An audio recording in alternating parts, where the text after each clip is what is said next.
I'm a Wajak Balanong woman.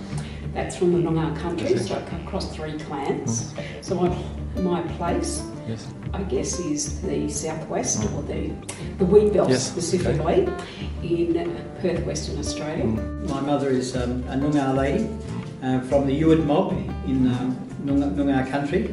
And from that I got a very strong sense of respect for that. My father was also a very respectful and tolerant man, and I suppose I was fortunate that I actually had 2 parents who believed in me, and so was fortunate to be able to get in the front door of the university and to get a university degree, and so I've had a very privileged upbringing in that regard.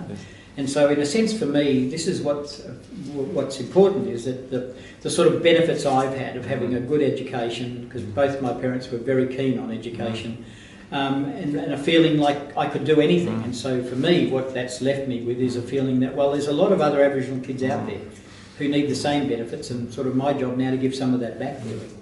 Through my grandmothers, I have, or grandparents, I have links to the Kanarakan people, and also I've learned about some links to the Yanyuwa people in the territory. I'm currently a principal in a level 5 school in the Pilbara in Karratha. The school currently has around 350 children in it. Our school has a strong focus on literacy and numeracy, attendance and Aboriginal education. I took up any admin job. I was a teacher in school.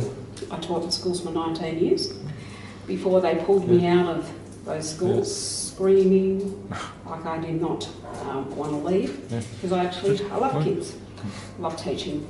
I'd sort of had the fortunate opportunity to be a school principal previously, with some pretty strong views about school improvement and the necessity to provide for every single student. And then I suppose after having 7 years as an executive director in the department, one gets a stronger sense of a different way of interacting with people, and of the absolute focus on being clear about programs and projects, being strategic about them, being really clear about how you spend money and allocate resources. After 6 years of being a manager, I decided that if I'm going to be supporting schools, I actually needed to go back into a school to rebuild that credibility of experience. The equity of children, no matter where they are, deserve to have quality leaders as well as quality teachers. I think that one of the challenges that beginning school leaders face, and one that I faced, is that finding your own particular style of leadership and approaching it in a balanced way that is a positive influence on your school, its community, its students and its parents.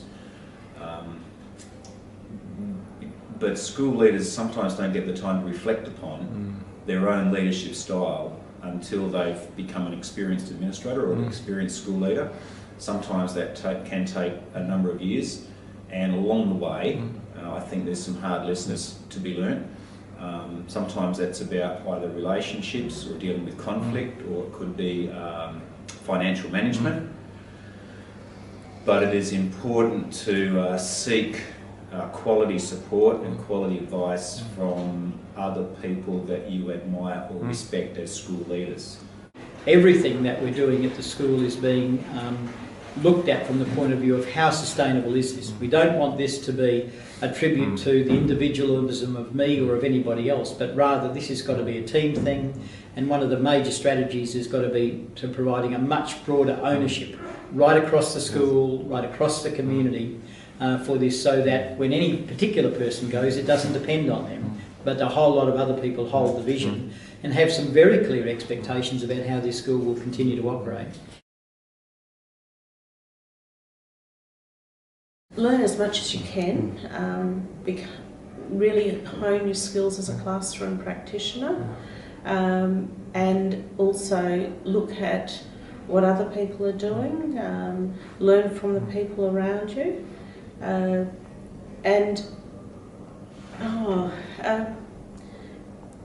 it's not an impossible aspiration. you know, I never thought that I would become a deputy principal or a manager, but I've also had some fantastic mentors, Aboriginal mentors. I was very lucky to have a Noongar elder as my principal at one of the schools. When my first appointment as a deputy, and he taught me a lot about myself and about my acknowledging and growing in my own identity, which was fantastic. I think if you're a successful school teacher, then you really need to think about and consider becoming a school leader, because the principles of being a successful classroom teacher can be transferred to being a successful school leader. Being a successful classroom teacher means having good planning, having good preparation, communicating well with parents and your peers.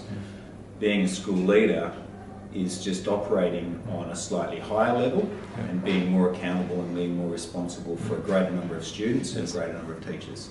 So focus upon what you do well as a classroom teacher, and if you think that you could enjoy doing that across a bigger scale, then you have the makings of a school leader. School leaders aren't an island, they're actually a team and a network of people. So I think it's becoming a school leader, an effective school leader, is a bit of a trial by fire sometimes, and you grow from those experiences, and they make you a better leader. That's the way it should be. You've got to believe that you can make a difference, that you want to be that role model for our kids to look up to in schools. I think that it's the most rewarding profession that you could ever go into, because you're the one that sets the knowledge for a whole lot of kids that gain that knowledge. You're the one that's able to influence them in whatever career pathway they might want to consider. So you've got a very, very important role, and I think the most significant role of any profession. And we've got to have more and more of our people in these positions of leadership. So get outside your comfort zone, take on those leadership positions and start taking up these positions in schools, because our people have got that fantastic potential. We just got to have the confidence to be able to go and do it, because there's a huge amount of support out there for them.